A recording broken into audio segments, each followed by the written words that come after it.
Hello, hello. Here we are again, coming to you from Broadcast Team Alpha. You know, the show for the thinking global citizen. The one that is not afraid to step outside of the box and look around and say to himself, Self, what is out there that I have not been told by the handlers of society? Well, my name is Augie, and my co-host Nori is on some well-deserved time off, and she will be with us later. And I'm coming to you now from 40-some plus platforms all over the world, because we are also transmitting through the wonderful platform of the Conscious Awakening Network. And because of them, we are also going out on Roku, 3 TV stations, and a bunch of other places. And check out the Conscious Awakening Network. They got about 40-some different shows on there that cover absolutely everything that you need to know about. So I think it is consciousawakeningnetwork.org. Just try that one first, and if that doesn't work, try .com. And before I introduce the guest, I want to tell you how you can connect with us. You can try us at broadcastteamalpha.com. or Broadcast Team Alpha on YouTube, or just about any of the other 40 plus places you find us out there. You will see our shows. And if you are watching us on YouTube right now, please subscribe and check the bell when next is, because then you'll have a notification when the next video or show is coming up. And that is also the best place to watch us, because that's the only place we watch the chat room. So you can actually ask questions and we can answer it in during the live show sometimes. So just do that. And well, I want to introduce the guest to you. And I've been waiting for this, because this is something I have known of him for quite a while. And recently, here in about a month ago or so, we got to talking. And this is a gentleman that has written 41 books. That's phenomenal. And his name is Gil Carlson. And for those of you that want to surf the internet while you're listening, I'll give you his his website. That's blue-planet-project.com. And if you want to go have a look at all the different books, you can go to amazon.com, or you can click the link below. That'll bring you directly into his books. So we'll have the link in the text below. We are going to talk about something that very few people know much about, and it is the hollow earth. And I want to say right off the bat, I do not believe the earth is hollow. I know the earth is hollow. There's a big difference between believing and knowing. And that is because, first of all, I've seen it. For the second, I've looked at all the evidence. We have the NASA print showing a huge hole going into the earth. And the reason you normally don't see it, because the computer slides a sheet of ice over the hole and makes sure that you don't see it. And we know that from people that have talked about it. And then there is Admiral Byrd. He talks about the land beyond the pole. And then we have Fridtjof Nansen, a Norwegian explorer some 120 years ago. He went and tried to find the North Pole. And the thing about it is, he wrote 2 books about his journeys, 2 journeys to the North Pole. But he couldn't find it. And there's a story to that, and I'm going to explain that to you in a little bit. There's so much other evidence that points to the fact that we have not been told the truth. about this ball of mud we live on called Earth. And here is Gil Carlson to tell us more about that story. Welcome to the show, Gil. Thank you, Augie. And yes, I'm Gil Carlson, and you've probably seen some of my books around. And that's true. There's 41 of them, and they're all amazing books and on every subject that I felt should be revealed. And there's Yeah, like aliens on the moon. Yeah, there it is right there on the bottom. There it is. I only got 7 of them. And, sorry, I'll have to get you the rest. Yeah, I am not through all of them yet, but yeah, I got that one. I got 2 more sitting there. This is the one we're going to talk about this time. Yes. And he's got other ones deals with. Here is one of my latest that's kind of on a a little different, but there's a lot of information in there. Yeah. Mm-hmm. That maybe things I shouldn't be revealing, but I felt it's necessary in today's world to reveal what's going on. But anyway, let's not get away from the subject here. This is the first one I got from him. That's probably 2 months ago. I got the aliens on the moon. And there is a lot of evidence to. Here is my very first book, Blue Planet Project. Okay, you got to raise that up a little bit so we can see it. Okay. Little more. Yeah, there you go. That's okay. And here's an interesting one. My past lives book. This was an actual experience. Yeah, I got that one. Yes, it's very interesting. And it messed up my head quite a bit. There were a lot of psychic things that were involved, and I learned that your normal everyday life, there's more to it than that. There's things going on in the background and non-physical, even different realms. Absolutely. But I want to start out with a simple thing, because a lot of people see, you have been in obscurity for a long time, just writing books and writing books and writing books. Now you're coming out talking about it. So a lot of people don't know you yet. But what is in your mind? Why did you go ahead and write 41 books about stuff that is so far out of the box you can't even see the box from there?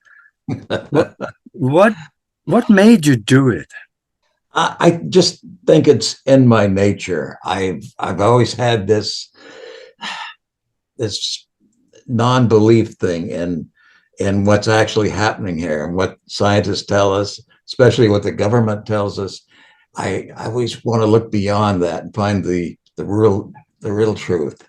Even with religions, I want to find out what happened in the beginning and before all this. And I haven't been afraid to reveal things that I find, even though I'm sure the government's not too happy with me. Well, that's a common disease for some of us these days. But things are a little different now. When I first came out with the Blue Planet Project book, there was people telling me that people have disappeared for writing less. And it revealed a lot of things about UFO recovery programs the government was involved in, and about the person that revealed this information originally having disappeared after he revealed the information. And it was like this information, nobody wanted to claim this information. Some people who had released a little bit of it did so under assumed names, and I kind of stepped out there in the open with my name on it, my real address, so they could find me, and didn't hold anything back. Well, that is what it's all about, because the public is waking up in hordes to the fact that much have been kept from them and much have been lied to them. So you are on the front line here, and so are we and many others. There are thousands like us out there across the globe that is stepping up to the plate and saying, wait a minute, we're not going to play your game anymore. And that happens everywhere these days.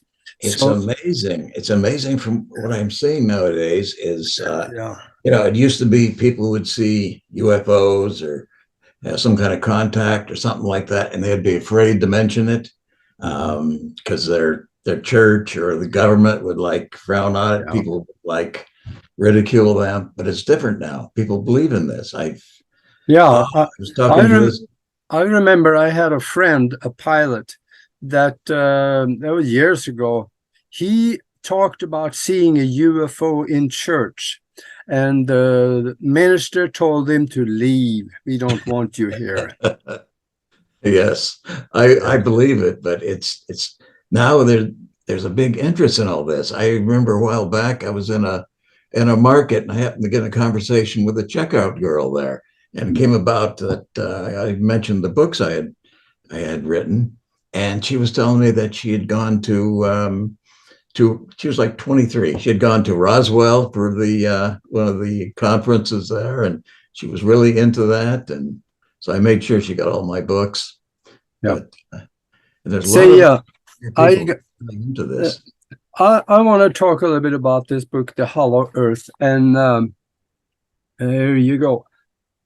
Talk a little bit about all the things that you find that points to the fact that there is something to this. And let's But look at. first, I've got to say, I disagree with you on one thing, Augie, your belief in the hollow earth. Even though that's the title of my book, um, I don't actually believe in it as such. I believe there is actually a molten core at the center of the earth. I think there's no way to get around that. That's what science tells us. But it may be a little different. It may be acting as a sun for some of those inhabitants down there. What actually I Yeah, believe in is more the inner earth. That there's things down there. I don't think they extend all the way down to the center of the earth, or that it's completely hollow. I think most of these things, although they go deep, they're under the surface. yeah. But Let me remind you of something that I have found, and that is that, yes, they're saying there's a molten core and there's lava everywhere in there. Remember, that's the same people that told you that the moon is a dead rock in the sky and there's nothing up there, right? right. What make you think they didn't lie about the Earth also? And Oh, just from everything I've seen, although this counters what I just said about not trusting the science and everything else, but there's so much information yeah, that we wouldn't have the gravity, the earth wouldn't be yeah, able to survive the way yeah, it is now. yeah, But going back to, okay, my Aliens on the Moon book, yeah, I believe there's enough evidence to show that the moon is hollow. yeah. And let's just go back to the caverns inside the Earth. There is an awful lot of evidence for that. Definitely. So speak to that a little bit. Okay, the what they've uncovered in Turkey that goes down, ooh, what, 80 levels. These are a complete city that they've discovered down there. And I think that's the one where they said that there was something like 30,000 people that could live down there. in my book, I've got what I came across with was they said 100,000. Oh, boy. Okay. And Yeah. and That's, I think it's very logical about Admiral Byrd and what he discovered. I yeah, mean, he was very credible. He wasn't hallucinating, I don't believe, like they no. said. And I've recreated his diary in my book, so people can find out more about what actually happened. And some of it's a little unbelievable, but there's a lot of things out there that is unbelievable that are true. Yeah. We keep discovering. There's caverns in South America that go on for miles. There's tunnels that go from, where is it? From Great Britain to Turkey, I think. Yep. And it's just, one of the things they used to say was that people couldn't survive underneath the earth there, underneath the surface of the earth.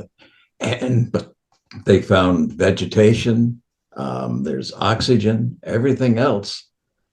And it's, yes, they have discovered a lot about these, and there is actually writings that goes back a very long time that talk about these caverns and societies and people living under the surface of the earth. Some of you out there have read Bhagavad Gita and the big book. I've yes, read it. that's a very big book. Have you read it all?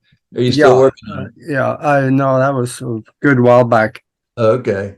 I read fast. And in there, they talk about, yes, there are civilizations living inside, and there is entrances in the Himalayas going down and down and down, way down into those big caverns. Yes, Shambhala. Shambhala, yeah. Yes. And these writings are not just from India. There are other societies. Tibet have the same thing. So we wonder, do they end up the same place? Or what do you think? It seems to me there's several different, I don't know what you call it. It could be broken down in several different groups.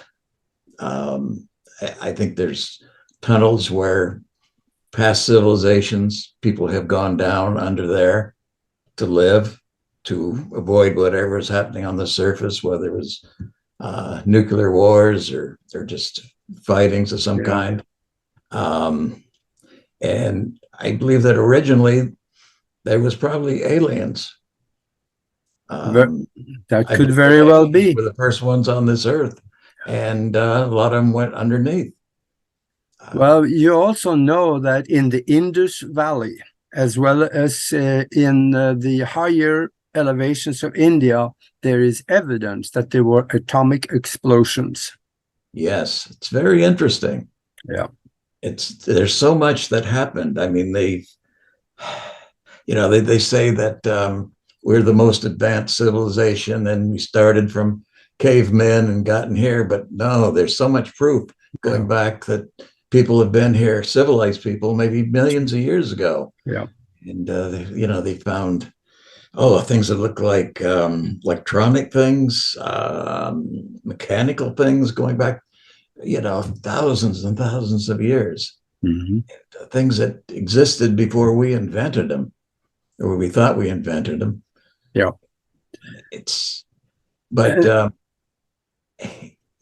And so there's probably several different groups here. Like I say, maybe it started with the aliens living underneath. They might have been the ones with that created a lot of those caverns, because they had there was like giants and aliens, and maybe they were the same. The ones that built the pyramids with those great skills. It's probably the same type of equipment or science they had that could make cities. And because you go down there, these aren't like, some aren't like caves. These are like carved into the rocks and the stone and rooms and stairs and marble stairs. Yeah, that's right. Things. And going down there with a shovel, and it's amazing, some of these things. And they have several doors. Yes, especially the ones in England. I think it was Nottingham, the cities down there. They're beautiful. And when you look at these entrances, there's a door. And getting by that door is not that easy, but once you get in, you can see the steps going down. So that is not just a cavern from a from water having come out or anything like that. No, this was an engineered stairway going down. And definitely by someone who had great skills. Yeah. There was a story which a lot of people would probably consider a delusion, but I actually believe it. In Pittsburgh, Pennsylvania, a number of years ago, there were miners that they were trapped in a cave-in in the mine, pretty far down. And they said how after several days, there was a doorway that opened up and there was a light behind it, and they could see marble stairways going back. And there were actually some type of human-like beings. They weren't miners. And they told them that they would be rescued soon and things like that. And then the door was closed. Wow. Yeah, that's and there's a lot of other stories like that too. Yeah. I mean, there's of course there's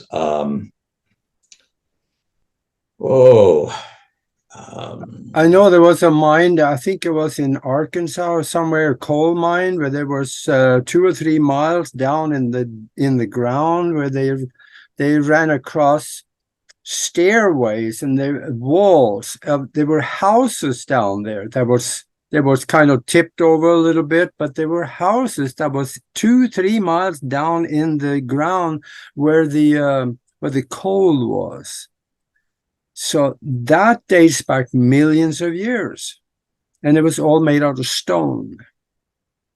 And there's even supposedly, and what I believe is most of these people or these groups that were living underneath and probably still are were more advanced than us. I think there's enough evidence that a lot of the UFOs we see flying around didn't come from some planet light years away. They probably came from inside the earth. Yeah, there is a written record of that in the Sumerian tablets, Okay, I missed that. Yeah, they talk about the Anunnaki that came here. Oh, yes. Yeah. Yeah, that's a very interesting story. 450,000 years ago, they splashed down in the Arabian Sea and they walked ashore and they created their first settlement. They called it Eden. Kind of sounds like Eden, doesn't it? Yes. Yeah, and from there on, the story goes on. So I think we've had some visitors. They brought technology with them. There's a friend of mine named Maya Blue, and he's looked into a lot of things, and he's very, very into spiritual type things. And he claims to have been told by a spirit guide that there's I forgot what they were called, but there was a highly advanced group of people underneath the earth, and they're like referred to as the earth protectors. And they come out with fly around on alien type craft just to supervise what's happening on the earth and trying to protect us from what's going on. Yeah. And I'm sure there's a lot more things like that going on. And then of course, we've got the government who's been with nuclear drilling equipment, drilling caverns and everything else. Supposedly there's tunnels connecting Area 51 to maybe Los Alamos and places like that. And who knows where they're connected to. And there's or what's going on down there. And of course, the caverns that lead from under the Denver airport to a number of bases. And there's talk about I used to fly into Denver a lot when they built that extension of the airport, and it was deep. It was huge, huge cavern down there. And from what I understand, they never really wrote much about in the papers of what they put there. But I fly over it. I look down in it, and it was way down deep. Probably somewhere, if you put stories to it, it could probably be 6 or 7 stories deep. A lot of strange things going on there. Supposedly there's elevators that you have to have a special key that go down, and they see a lot of like strange people or military people that go down these elevators and never return. Yeah. And it's very, very interesting. Yeah. I believe it or not, I haven't written a book about it yet, but maybe one of these days. You probably will. Probably. I want to tell you, as well as the listeners and the viewers here, about something really strange, because I am not going to vacate the issue of a hollow earth. I want to talk about that a little bit. Okay. There is actually some evidence. First of all, we have the NASA print showing a 700 to 800 mile wide hole at the North Pole region. Yeah. So the question that comes up right away, why does all the water don't drain down there? Well, because inside the crust, there is gravity. So the curve at that North Pole region is so shallow a curve that going there, you'll never even know that it goes over and on the inside. There's some evidence to this, actually, because about a little over 120 or 110 years ago, Fridtjof Nansen was a Norwegian, and he went to the North Pole twice. First time he got close, he said, and then the second time he made it. But what happened is that when he got up into the polar region, he said there were strange things that happened. When the wind came from the north, they got sand in their teeth, and they had yellow and red coloring on the ice. They took samples of, and they found it to be pollen from flowers. And they found dead bees on the ice, right about 83 degrees north. Dead bees on the ice from about the closest place there was any live or dead bees was 1,500 miles away. Bees don't fly that far. I definitely believe there's an opening there, and there's probably lush lands down there. Yes. And I did cover a little bit about your fellow Norwegian there in the book. And I found it very believable, very interesting. There's also something about that opening. Of course, there's a lot of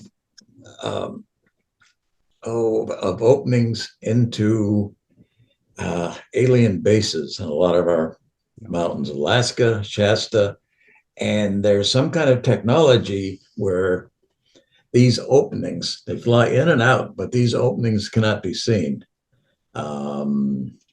Whether it's some kind of light or some kind of like, I'm not sure what, but, and I think it may be the same thing where it's not always visible. There's also something interesting that I covered in my book about satellites flying over the North Pole and showing a big black circle up there at the top. Yes. Whether that's an actual opening or it's something that's blacked out by the government, so we wouldn't see what was under there. And as a pilot, you're probably familiar with many years ago, a lot of the airlines used to have puller routes, like from America to Europe. I don't think they do that anymore. They fly around it. Yes. Because the actual area where the North Pole would be is restricted airspace. Yes. I heard from, 80 degrees north and 80 degrees south.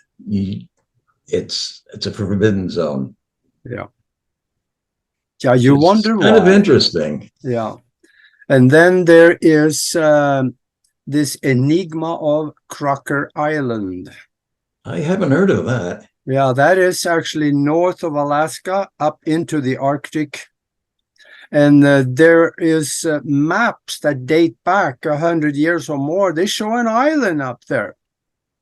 And there you can Google Crocker Island and you'll find that there's supposed to be an island up there, but it does not show up on newer maps. And when there are testimonies or stories from people that have found the island, and they see that there is actually mammoth, kind of like the overgrown elephants, and they are still up there. Wow. And in fact, there's also stories coming out of Russia that they say up at their northern coast, there are islands off there where the mammoths are still alive. So we don't really know, because it's very censored, these kinds of things, and poo-pooed, because when the government say it, then it's always true. Okay. Yeah. But we've been lied to a lot. Yes, we have. And then, of course, we have a Norwegian explorer about 100 and some 40 years probably now ago. He Olaf Jansen, him and his son, they went and they found themselves going to the north, and the wind brought them into that area where there were luscious green grass. And yeah, you wrote about that. Yeah, it's really interesting. But you've opened my mind to a lot of things. Maybe I'll come out with a second Hollow Earth book. I'll explore your theory of actually being hollow. And maybe the government is lying to us. Maybe there's more to it. It probably is. And for anybody that wants to know what he found, you can find it in another book, actually. It's The Smoky God. That was... Yes. I mentioned that also in my book. Yeah. And then we have the Vikings. The Vikings on Greenland. They went back and forth to Vinland, which is, in the northern Canada. And they disappeared in right about 1400. 1420, they were gone. And they left words behind that they ran out of wood. They couldn't make boats anymore, so they were landlocked. So they knew they were it got into a mini ice age about that time, and they got so they're cold that they knew they were going to freeze to death and die. So the Eskimos told them, don't stay here, go to the north. There's green vegetation up there, and it's nice and warm to the north. And they kind of proved it to them. So the small, I think it was 30, 40 different Vikings that was there, and they went to the north. They followed the Eskimo. They had a guide that went there, and they went to the north, and nobody heard from them again. We can presume that maybe they got too cold up there and they died, or they made it into the entrance. Now, later on, I found out there is a Viking enclave up in that area. But, wow, that's interesting. But the thing about it is that we know all animals in Canada, or birds, they migrate to the south in the winter time, right? Right. Mostly. Yeah. The Arctic fox in northern Greenland, they migrate to the north in the winter. Why so would they know something we don't know? I think they do.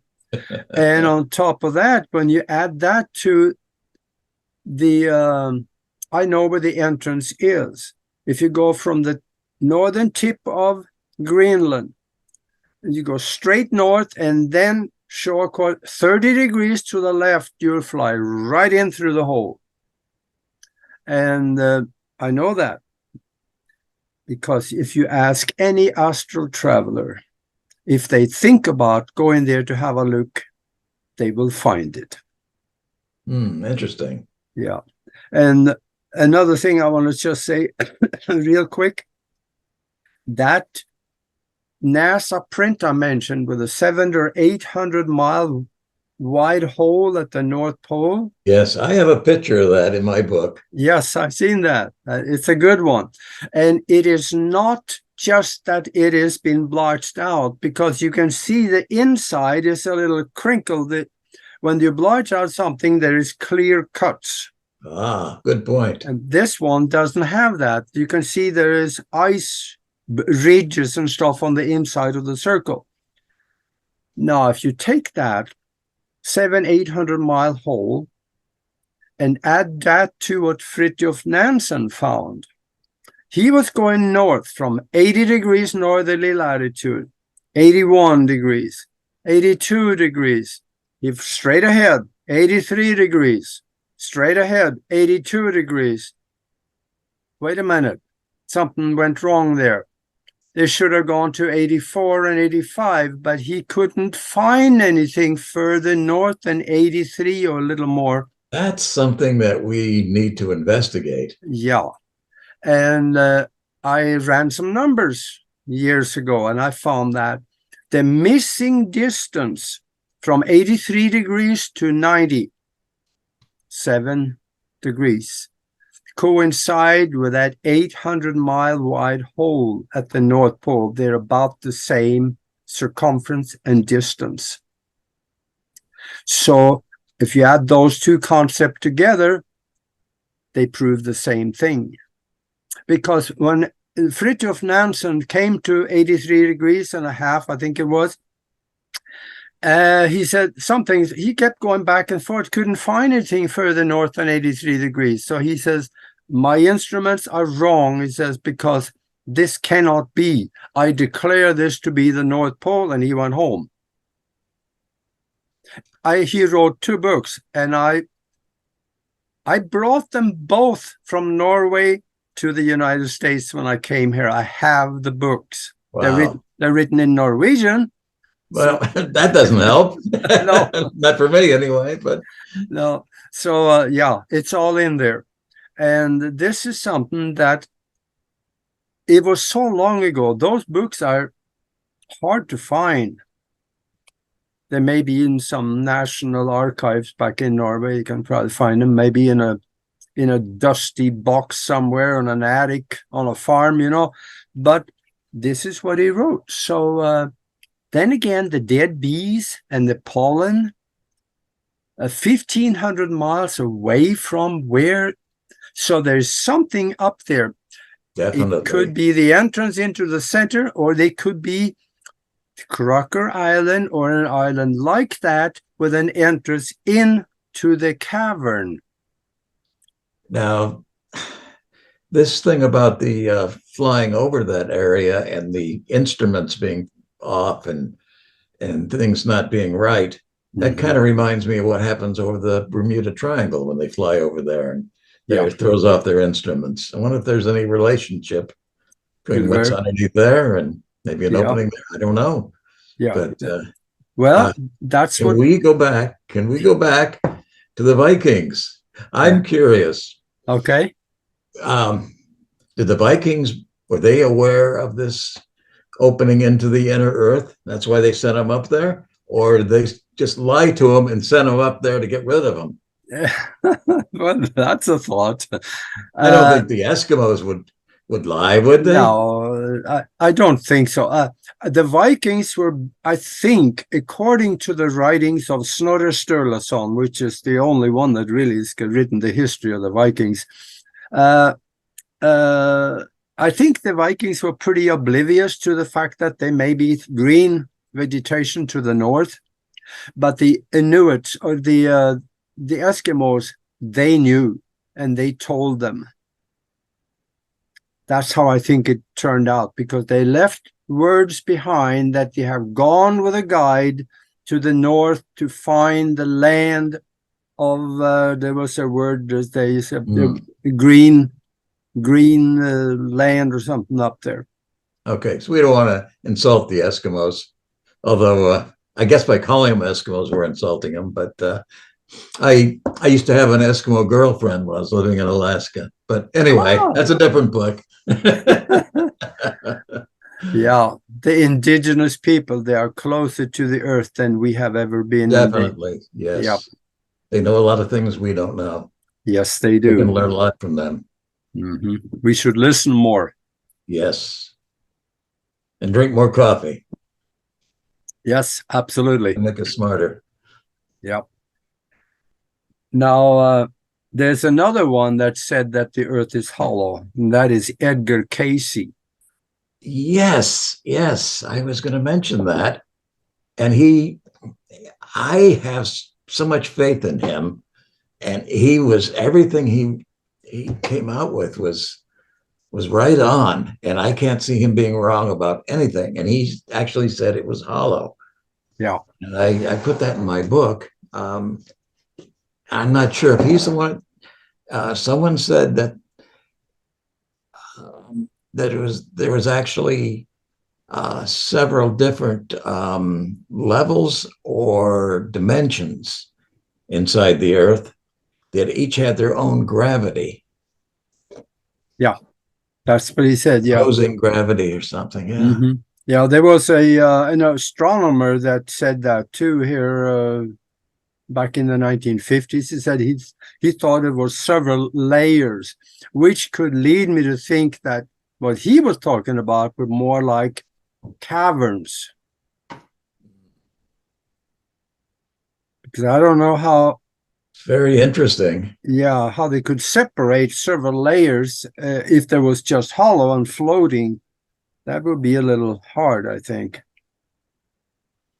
If it had something to do with the atoms and gravity and things like that, not being actual physical, but more of a And then we have the Nazi Germans. They found something in the South Polar region that you wrote about supposedly that. They had quite a base down there. Yeah. Submarines and even advanced UFO type craft. What's interesting, when I was researching it for my book, the photos of down there showing strange things, pyramids, things that look like openings into the earth, and numerous other odd shapes that weren't natural to the environment. And also the fact that the government has restricted anyone going down there in certain areas. Yeah. Yeah, you can get on to the land coming from South America. You can go across. I have a friend that went there, but they just went to the shore and they really didn't explore much on the inside. But there's also restricted airspace around the very center of the 90 degrees south. It's interesting, all the restricted airspaces on this earth. Yeah. That would be an interesting book in itself, just exploring all those, what's really going on. Of course, there's the one over Area 51. But in my Area 51 book, I've come up with some great satellite photos of Area 51, which I think NASA didn't realize that they were available if you dig deep enough. But, of course, that's another story. I had a friend of mine. I've got a lot of connections with different people, and I just kind of attract people like that. A good friend of mine who was a pilot and flew a lot of planes out of Area 51 and some of the other bases in Nevada. And matter of fact, he proofread my book for me. And also, I probably shouldn't mention this, I hope nobody's listening, but I have a relative who worked as an air traffic controller at Area 51. which was very interesting. Of course, I wouldn't publish any information from them because I wouldn't want to get them in trouble. Yeah. And I don't go out of my way to publish classified information. You know, I just don't do that. There's enough available out there. But I have people that come to me in the military and the government that share things with me. And well, I'm not going to take documents from them, classified documents. They sometimes mention things that lead me somewhere that normally wouldn't be discovered. And a little bit of deep research, I come up with things. Yeah, that would be kind of fun to know if they had any unusual aircraft coming and visit Area 51, and maybe they would be there to see it from the control tower. Yeah. But I stay away from that. I don't want to get anyone in trouble. Yeah, that's understandable. But let's revisit the German Nazis during yes. Because I had a good friend in Tucson, Wendell Stevens, Colonel Wendell Stevens. I interviewed him about 2 or 3 times on my TV shows that I had here. I'm familiar with him. There was something about, I don't know if it was something he revealed, but he ended up going to jail for something. Yeah, there was something like that. He had talked too much, I think, but yes, that can happen. Yeah. I don't like that. But he said that he showed me some documents that proved very clear. These were Nazi German documents. In fact, I took pictures of it and I put it on my website, broadcastteamalpha.com. If you go into the picture gallery, you'll find them.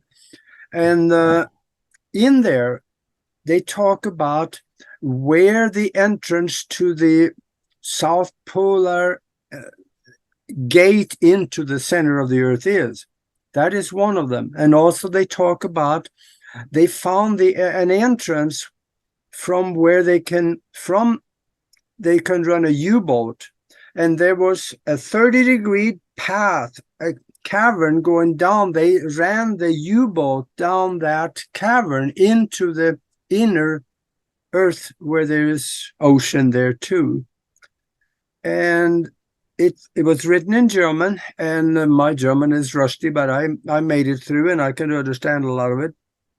So these were German documents, and he got them from Nazi German somebody over there. So I totally believe they were real. I don't think I believe it's still in operation down there. Yeah. Because I know they've created, like, they continued a lot of their projects, their UFO projects, and down there, and they were doing very advanced things. So it's kind of interesting. Yeah, and there is actually a voice recording of a speech that Admiral Dönitz in the Nazi German military. He said, we have created a base, a safety base, a Shangri-La, impenetrable Shangri-La for the Führer in another part of the world. Yes, I remember hearing about that. Yeah, he was talking about Neue Schwabenland. That is in the northern part of Antarctica and Queen Maud's land. And if you go to older maps, it's still called Schwabia after the interesting. And it's interesting that I guess it was Admiral Byrd that led that expedition down there to wipe them out, and they returned with their tails tucked between their legs. Yeah, and he lost some ships. Yes, and a lot of people. Yeah, there were a lot of people died on that trip. And the funny part about it, if it was like they said it was for geological research, why is it still, every scrap of paper connected to it, still classified 80 years later? Yes. Doesn't make sense. There's a lot of things that are very interesting that are still classified. I guess even the JFK assassination, a lot of that's still classified. Yeah. but I won't get into that because that's too many people have disappeared by revealing that stuff. Yeah. And there was one thing that we talked about earlier, and I forgot to say it, and that is there was an astronomer named Halley. You all heard about Halley's comet. Oh, yes. Yes. Halley said the Earth was hollow because he said the numbers does not come out. The moon is too big, too close if the Earth is solid and the moon is solid. It cannot happen. So he said the Earth is hollow. Okay. That there are a lot of interesting things between the relationship of the moon with the Earth and things like that. Yeah. And for the listeners out there, if you know anybody that is an astral traveler, ask them to go and have a look, because they will find the entrance and they could go inside. You will find huge animals. You'll find green forests. You'll find small enclaves of people. They are in there for those of you that want to go and have a look. And they don't mind you there. You've intrigued me. Yeah. I might take you up on that. Yeah. Because a lot of astral travelers, they never think about it. Why would they go to, unless somebody tell them to go look, you know? But you got to determine beforehand where you're going and set the goal of doing it. Otherwise, you might forget when you get out there, because the astral vehicle has no intelligence of its own. It only operates from memory. So now go try it out. Okay. Yeah. Oh boy, oh boy. The papers, the Admiral Byrd's diary is very interesting. Yes, yeah, you write about that. And it's, you know, it's there's so many people that have dismissed it as illusion or something like that, but there's, you can't dismiss it. I mean, no, he was a very incredible person and very credible, and so many things were documented. But I think what makes it the most believable is that when he returned, the government tried to cover up a lot of that. Yeah. Absolutely. So there's got to be something there. Yeah, and it's still classified. So it was his son that brought the diary out after that. Yes. After he died, then, you know, it was brought out. But I have read the diary, and in fact, I read it live on TV and one time in Tucson, and that was a very interesting show, because he'd go into when he flew in through the hole, who he met in there, his conversation with the master that he talked to. And this gets very interesting. I know you're up on this. It's like it was a very advanced race of people down there. Yeah. Yeah, it is. I think that this is something that people should, I almost said Google it. Well, try another platform. Google, they censor stuff. But yes. Admiral Byrd's diary, and read it. And of course, they can read it in my book too. Yeah, there you go. You got it in here. So yes. Yeah, they don't need to poke around for it. Just, I would say, go to click the link below, or go to Amazon.com, put Gil Carson in books in there, or just Gil Carson, and you'll see all the books in there. And there it is up there, GILCARLSON. It'll list all my books. And actually, right now, just for this program, I've reduced the price on all my books. So take advantage of that before I sober up and raise the prices again. I tell you, this Hollow Earth is a book that I researched this for at least couple of 3 decades, but I found stuff in here that I never knew. And besides that, there's that is quite a compliment. Yeah, knowing your background. yeah, and then there's stuff in here showing the picture of pyramids in Antarctica and structures. Yes. There's stuff coming out of the ice that is being discovered now. There's a face in Antarctica. We all heard about the face on Mars. There's one in Antarctica too. And what intrigued me was the connections with aliens and UFOs in there.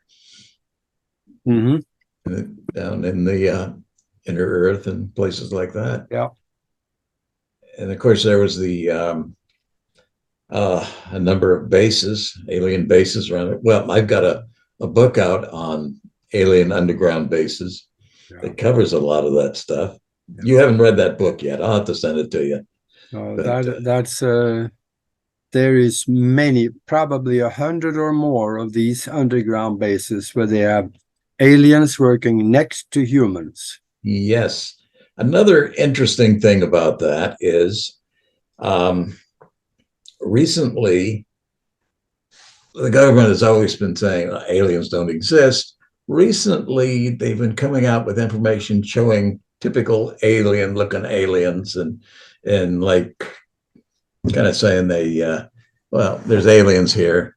This is what they look like. But that is another cover-up because the aliens that are here working with our government look just like us. Yeah. They're hybrids. And they don't want us to know that. They want us to think, if it's an alien, he looks like one of those grays or something like that. They probably even work with both kinds, I suppose. But I know a lot of them, they look just like you and me. If you walk down the street next to one, you would never know it. Yes. Except a lot of these aliens, they keep their long hair. Oh. Yeah. Because this comes back to the Native Americans. They're also saying the same thing, that the hair is the antenna of the soul. Well, also it picks up the energy. Yes. And because there's actually nerves in it. But so that brings out another point. I always thought you were an alien. Yeah. Well, I'm an alien and I have papers to prove it. So if I was born and raised in Norway and came here, that makes me an alien. Yes. So, right. But, well, I think we need to do shows like this again. This is just one issue, the Hollow Earth. There is more. And there's definitely more. Here's the book I was talking to you about. Yeah, there you go. This is amazing. It is so full of information on crashed and recovered UFOs and their occupants. Yeah. Look how thick this thing is. Yeah, there is a lot of information out there, and then that will extend up to this one, the aliens on the moon. And there's pictures, there's NASA print showing they are there. And I don't want people to think I'm weird or something, but I've been influenced on a lot of the books I write. A lot of them are, I've got a lot of connections. I've discovered ways to do deep research that's not available to other people. But also my whole life, I've been influenced by, I don't know if I refer to them as aliens. Some people will call them spirit guides. They've told me things, and they've kind of helped me with some of my books lately. There's certain things they want brought out. They influenced me on writing this book on aliens on the moon, which I did not want to write. I wasn't interested in it. No. And they told me they wanted it with that title, and they started leaking information to me. And then all of a sudden I got interested, but there were certain things that they wanted brought out. And one of them, I got it right on the cover. The moon is the key to the secrets of the aliens on Earth. Yeah. That was one of the things they wanted brought out for some reason. As there's a few other things inside there too they wanted brought out. But yeah. Anyway, And we'll save that for another show. Yeah, just one last comment on the moon, and that is that there is papers and writings coming out of India, and actually Tibet also. I think I read it from India, and I heard about the coming same information from Tibet, saying there is a time before the moon.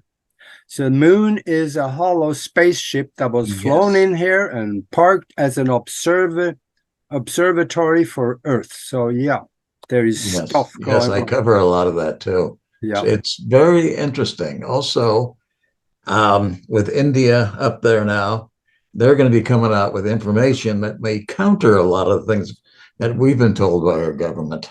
Yeah, like maybe there's oxygen up there. Yes, maybe it is. There's alien life forms and cities and things like that. On my on the broadcastteamalpha.com, I have NASA prints that Nori and I put into the picture gallery that shows there's clouds on the moon. You can see the landscape and then an area of it that is kind of clouded over, and you can see it's cloud. It's not the ground that is smudged, it's clouds. It's interesting, all the NASA pictures, they have a whole department to black things out. And you don't see those in their pictures. You just see black surrounding it, which is not real. Yeah. We better save this one for the next. I got something to tell you about that. I got this place I go to for breakfast all the time. Yeah. And here I live in Hampton, Virginia. There's an air base. There's NASA, a lot of other things. And about a month ago, I was having breakfast and I met this guy. He was a former higher up at NASA. He's retired now. And we got in the conversation, and he was very interested in getting my book on aliens on the moon, because he was telling me that they withheld that information from him about the aliens. Yeah. Which I thought was interesting. Yeah. But he believed it. Yeah, absolutely. Well, folks, I think we've gotten down towards the end here. So I suggest just hang loose and wait for the next one. We're going to do another show, and I don't know which one we will, maybe the moon, or maybe we'll pick something else, but it's going to be good. So stay with us, and we will come up with another show here shortly. And until then, just if you're watching us on YouTube, just click the bell and subscribe. And then in the meantime, be good to each other.